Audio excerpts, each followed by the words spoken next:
What's up, YouTube? It is your boy JB, and I am here today with the review for The Haves and the Have-Nots. This is season 7, episode number 16, I believe it is. If it's not, it'll be corrected in the description below. The episode is titled Counting the Cost.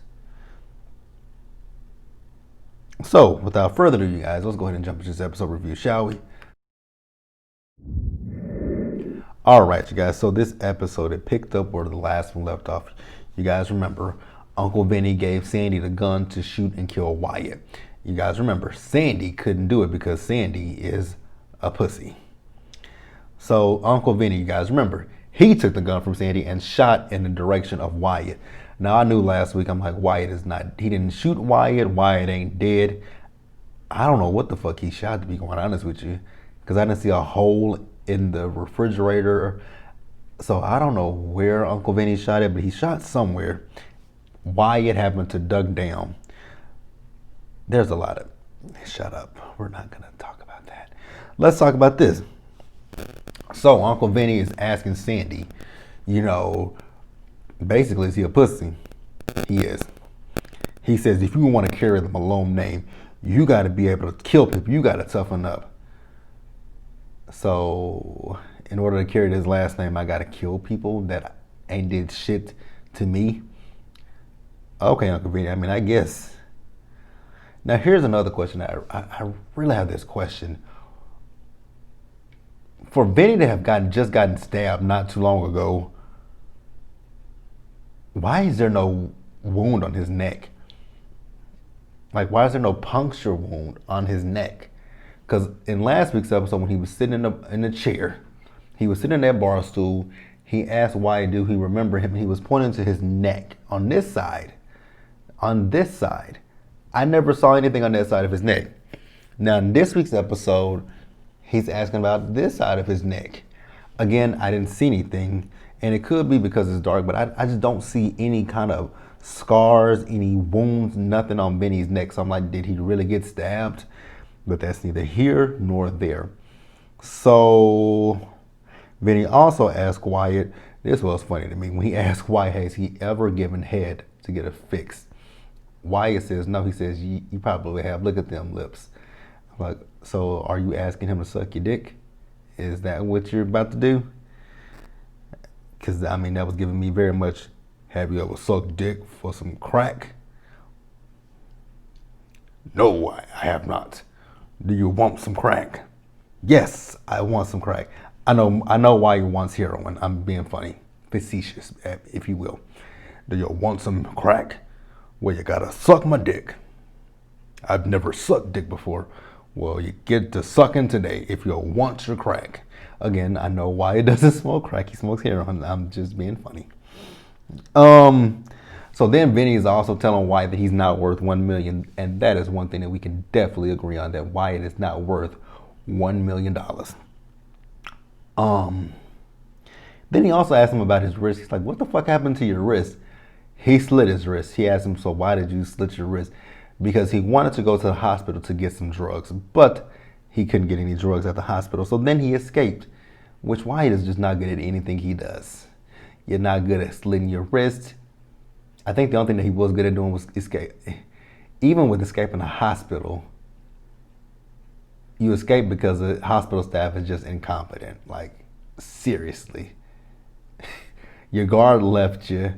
The nursing staff is not paying attention to you. Mostly it's just the fact that your guard left you. Like, are you serious? I can't get over that. And then Vinny asked him, so what did you even go to jail for? Well, he went to jail for shooting his parents. He did a shitty job with that too. He didn't even hurt either one of them. Again, Wyatt ain't good for shit. If you guys notice something in my nose, it's my nose ring. I hit that bitch last night and it moved. Like, this is hanging out, and I don't want to touch it because it actually did hurt when I felt it when it moved last night in my sleep. Let's move on. Actually, it's time to change it. I'm going to go to the mall and buy me a new nose ring so I can change this, because I hate this one with a passion. I hate the way it's shaped.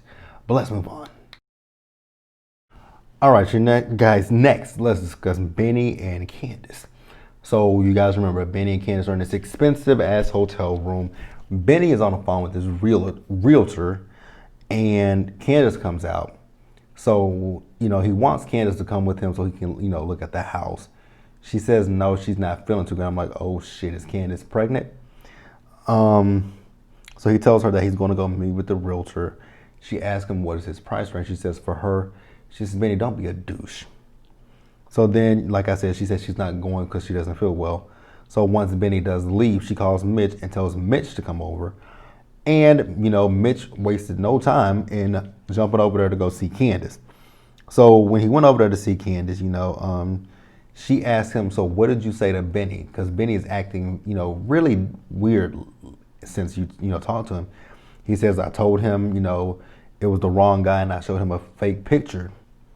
She says, I feel like Benny is up to something. So then, they start talking about Charles. I'm gonna be honest with you guys. I actually tuned out when they were talking about Charles. I know she said that she's in love with him, but the way that Charles did her, hell, that's really all I got from it. Being honest with you guys, I'm so sorry, you guys. I wasn't listening to that scene because it was kind of like a back and forth for me. I know she was talking about the way that Charles treated her, how they were supposed to be, they were supposed to be together through thick and thin, but when the thick got too thick, he bailed on her. I do remember that part, but and Benny, not Benny, but Mitch was like, but he is the president elect. Okay. Again, like I said, I wasn't really listening, so I don't know the logistics of that conversation between those two, but I do remember hearing those key parts. So then later in the episode, we see Benny. So you guys remember I said Benny was going to see the realtor. Well, we found out that the realtor is the young lady that is Sandy's ex-girlfriend that was at the Iron Bone a few episodes ago. Her name is Brittany. I forget what her last name is. But like I said, her name is Brittany. She's played on, I know her from General Hospital, and I know she currently plays on The Young and the Restless. I think it's The Young and the Restless that she plays on. I haven't watched The Young and the Restless in at least 10 years. Okay. But yeah, so she's the realtor. Now, before Benny came to her office, I'm assuming she was on the phone with Sandy because she kept telling him to leave her alone. So I'm assuming she was on the phone with Sandy. She never really said who she was on the phone with, but she was hysterical when Benny came into the office and he noticed it. He noticed she had been crying. I didn't, but that's neither here nor there. So while he's sitting there, actually she said she found some listings, but I guess she got another phone call and she stepped out. And I'm sitting there thinking to myself, why you just step out on your client? You're doing business, but you're taking a phone call? And you didn't even say, excuse me. Rudeness. So when she stepped out, he got a phone call from Veronica. And Veronica is telling him that, she found out some information on Derek. And she believes that Derek is his guy. The guy that raped your mother. I'm like, oh shit, here we go with this. Benny's got this damn bone again, doesn't he? And he's not gonna let it go this time. Let's move on. All right, you guys. So there were a few scenes in this episode that I was just sitting here thinking to myself, like, what the fuck do they have to do with anything? So the first scene that I said, what the fuck does this have to do with anything? We see Landon, and Landon is going to go see Charles. But instead of him meeting Charles, he runs into Conley first. And, Conley is talking about the fact that Landon is very, he pays very close attention to Charles. Personal. He's very, very attentive to Charles. And, Landon's like, well, that's my job. I thought for a minute that, Conley knew that Landon was gay, but I don't even know if he knows that. The conversation was just very weird with those two. I don't know if Conley was drunk or what, but there was just something weird about that whole interaction conversation. So then he asked Landon to tell him about Candace Young. And Landon says, I can't do that, or you might want to talk everything. Some of the stuff that he was asking him, he was like, you might want to talk to Charles about this. So then he suggests that, Charles reaches out to Candace. He asks him, does he love Candace? And I'm actually in agreement with Landon. A lot of these questions that you're asking, why are you asking me and not asking Charles? Ask Charles, is he in love with Candace?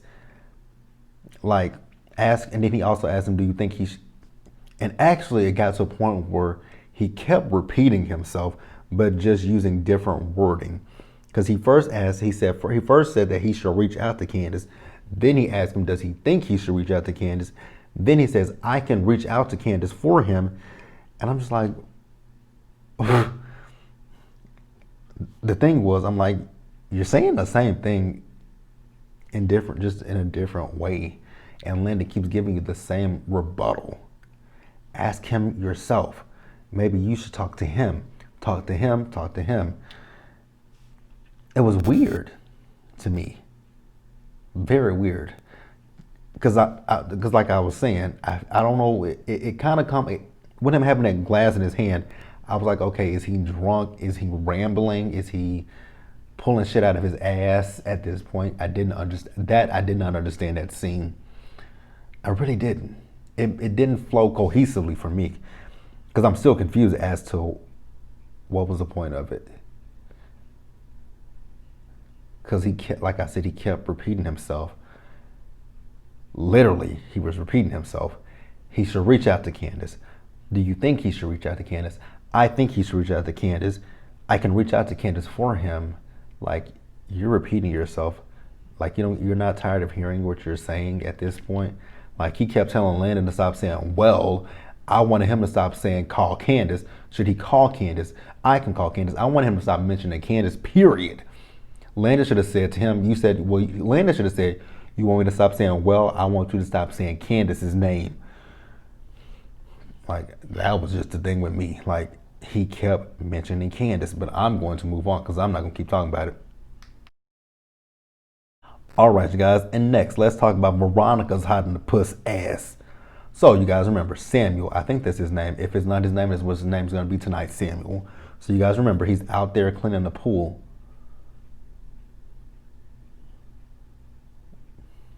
He's been in the same spot for the last, well, I don't know what the timeline is, but he's been in the same spot. Actually, speaking of the timeline, what is the timeline? Like, is it day? Is it night? What is it? Because with Wyatt, how much time has passed since he went to the Iron Bone?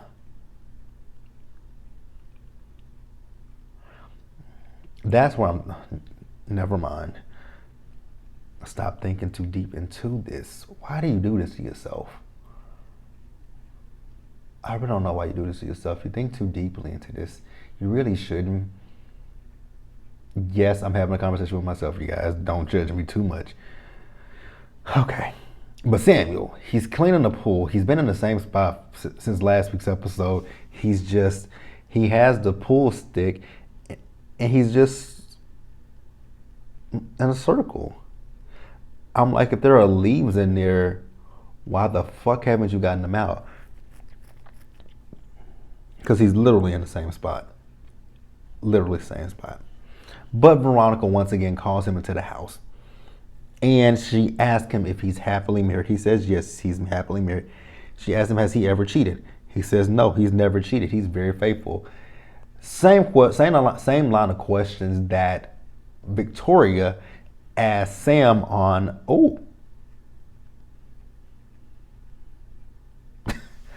It's the same questions that Victoria asked Sam on the Oval. Very interesting that these characters' names are Sam, if his name is Samuel. I think his name is Samuel. Very interesting that his name is Sam and Veronica and Victoria, and they literally are doing the same thing, coming on to married men, asking them have they cheated. I'm surprised Veronica didn't try to get on her. I'm surprised Veronica didn't do what Victoria did and got on her knees and tried to suck Sam's dick. I'm just gonna leave that one alone because I think you guys, if you guys can read my mind, you know what I'm thinking, but I'm not gonna say it. Let's move on. All right, guys, here's another scene that I just did not understand what the fuck it was. I mean, it was so oddly placed. So we see this guy walk into this apartment. I'm like, wait a minute, who is this dude? Whose apartment is he in? Like, he just got somebody's key, and he's just walking into this apartment. I'm like, is this? Because for a minute I thought it might have been, but I'm like, no, she went and did some errands for Veronica. So I'm like, nope, this is because from a side view I was like, maybe this is Samuel, but I'm like, that's not him. And then the guy turned around and started taking his clothes off. I'm like, wait a minute, who is this guy? Then we see someone in the shower. I'm like, wait a minute, who's in the shower? Like, I couldn't see. And then, like I said, the guy is taking his clothes off. I'm like, wait a minute, what the fuck is going on here? We're just introducing a whole new character at this point? Like, damn. I'm like, okay. I'm cool with you introducing a new character, but can we get some kind of introduction to the dude? Like, who is he? So then we see Jeffrey comes out the shower. I'm like, oh, God, it's somebody dealing with Jeffrey and Madison. I'm like, so who is this dude? Then we find out that he is Madison's ex-boyfriend named Colby. And Colby was just being hella thirsty over Jeffrey. I'm just like, oh my God. Jeffrey, please don't sleep with him. We don't need... Y'all all might as well just have a gangbang at this point. Jeffrey, Justin, Madison, and Colby. Y'all just might as well have a circle jerk, whatever, circle jerk, gangbang.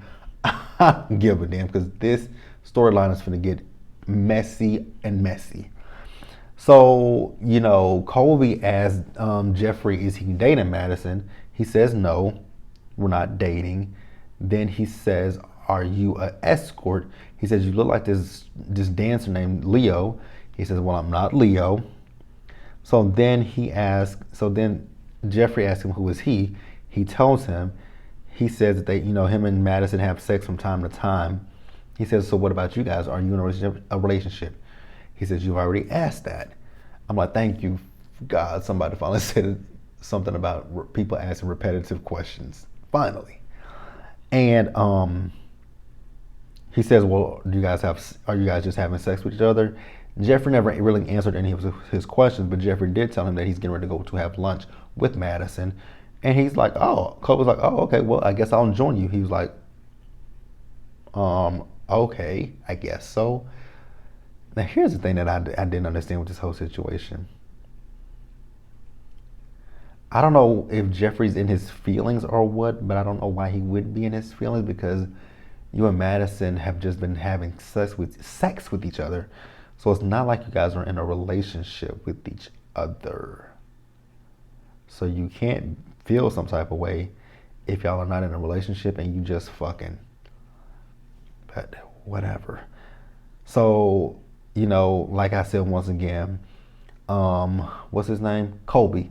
He's coming on to Jeffrey hardcore, telling him he can ride with him. Jeffrey says, no, I'll drive my car. He says, oh, okay, well, I can ride with you, but go put on some clothes. They both kept saying put on some clothes. And when Jeffrey kept telling him to put his clothes on, he put his clothes on. He said, I'm still waiting for you to put your clothes on. I'm like, Jeffrey, the man has put his drawers back on, put his pants back on. He has his shirt on. It's just not buttoned, so his clothes are on. Why don't you go put on some clothes? Okay. And then let's talk about Justin, since we're talking about this throuple. Justin is with his homophobic brother. And I'm sitting here looking at this brother. I'm like, so you got such a big issue with your brother being gay. And I'm just thinking to myself, are you gay yourself? Because I don't understand why someone that is straight and not sleeping with their brother is so concerned about who he sleeps with, unless you're afraid to come out the closet your goddamn self. And then the fact that Justin said he had him sleep with a girl that was 15 when he was 6. I'm like, you a nasty son of a bitch. That is disgusting as fuck. Ew. Ugh. Yeah, that brother undercover gay. Moving on. All right, guys, and then let's discuss David. This fool. Ooh, David is an Uncle Tom. He is a Uncle Tom. He is a coon. He is Uncle Ruckus. He is everything that you can think of that describes a black man that, is not for his people. So he goes to the hospital where Jim is. He tells Jim, I wasn't able to find out anything from the cops. They didn't give me any information. But he did get the password from Hannah. Now, he called and, he told him who he spoke with. He put Jim on the phone. He gives Jim the password. I could have reached with a TV screen and slapped the shit out of Jim. That ain't the wrong of y'all. I'm just choking. He reached with a Jim. I could have reached with a TV and slapped Jim. Because Jim is a fucking asshole imitating Hannah. Thank you, God. Or thank you, Lord. Or whichever one it was. I don't remember what the password was. So then they do ping the phone. And when they ping the phone, when they ping the phone, Jim reads off the address to David. David says, that's the Malones. Jim is like, Wyatt wouldn't be that stupid to go there. Unfortunately, Jim, yes, he is that stupid. He's high. So David says, Jim wants to get out of bed and go and, and check on Wyatt. David tells him no. I'm like, David, there's nothing wrong with Jim. Literally, there's nothing wrong with this man. His arm is in a sling because he got shot. And it's a surface wound. So Jim can get up and go check on his son. I'm still trying to figure out why Jim is in his hospital bed still. I just don't understand why he's in his hospital bed. I don't get it. So then we see not Jim, but David, he goes down to the bar. And Sandy's sitting at the bar. Sandy's telling him that the bar's closed. I'm like, oh, so now your balls have dropped, Sandy, but your balls was sitting sky high when Uncle Vinny asked you to shoot Wyatt. But now that David is here, one of the blacks, your balls have dropped and you tell him to get out and you have your people escort him out. I'm like, wow, how the tables have turned. You ain't had no balls a minute ago, but now your balls have suddenly, just miraculously, just dropped to the motherfucking floor. But okay. So then Uncle Vinny comes up and Sandy tells him he's going to do better. I'm like, Sandy, you just had some balls a minute ago. Your balls have disappeared once again. Pick a struggle. Pick a struggle. Let's move on. All right, you guys, and then two more scenes to close the episode out that just didn't really, they were out of place to me. And the first scene is the scene where Hannah's at the Crier's house. I'm guessing she's going over the stuff that Catherine has, and wants her to be a part, be in control of. And Marty comes over and Marty asks, her what's going on. She tells him that, Wyatt broke into the house last night. He asks that Catherine called it in. She says no. That's because Catherine doesn't even know about this shit, to be quite honest with you guys. And he tells her that the accountants want to have a meeting with her. And he asks her, is it okay if he sets it up for later this evening? Now, I'm going to be so honest with you guys. I literally forgot about those two accountants. We have not saw those accountants since the first two episodes. Or maybe even the third. But we haven't saw those accountants in weeks. And I literally forgot, like I said, I forgot all about the accountants. I didn't remember them. So then I think the black guard that is at the jail, his name is Kendrick, he comes and brings Catherine a sandwich. And, she asks him, how is Wyatt? He says he's in the hospital. She says, well, I know that. He says he's okay. But then he says, she says, what's the but, Kendrick? He said he escaped. He said he escaped and that there was a break-in at the house. She says that was Wyatt. So then she asked him for a favor. She asked him for a phone call. He says, well, I can't give you a phone call. She says, well, can you make a phone call for him? He says, I can't do that either because I need this job and I want to keep my job. So she asked him, how much do they pay you here? He says, $50,000. She said, a year? He said, yes. And she says, how are you supposed to live off that? He says, I make do out where I have to stretch where I need to. And then his boss, the chief, comes and he says, well, my boss is here, so I can't be seen talking to you. So he leaves. He told her he'll come back later. So then the chief goes up to her, and Catherine is like, "I've been in here for days." I'm like, "You have?" She's been in there for days? Really? Catherine, I thought you've only been there for 24 hours. Catherine has been in that jail for days, y'all. Seriously? No. Catherine ain't been in that jail for days. Has she? No, Catherine has not been in that jail for days.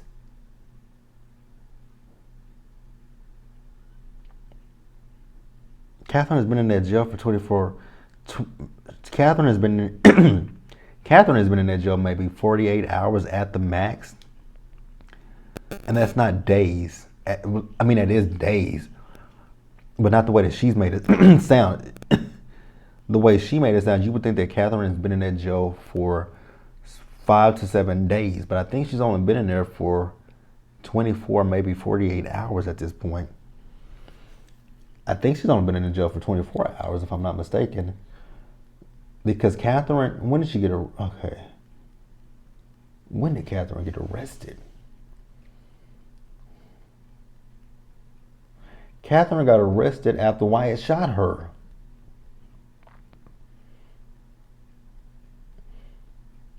Right? So Catherine has only been in jail for 24 hours. She might be getting ready to go into the 48 hours, but I think technically she's only been in jail for 48 hours. Because she and Wyatt got arrested the same night that he shot her and Jim. And it's the next day. I think.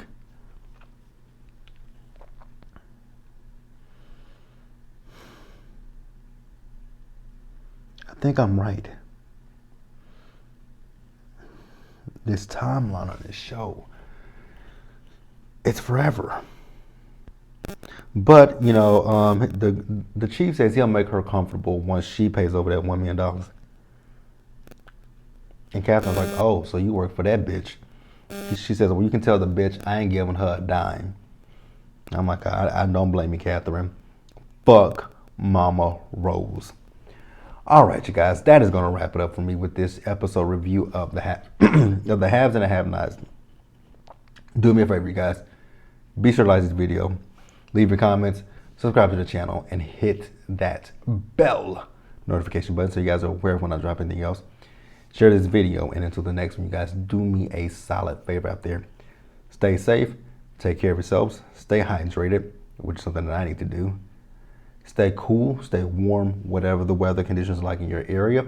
And until the next one, you guys, I will see you guys later. Bye.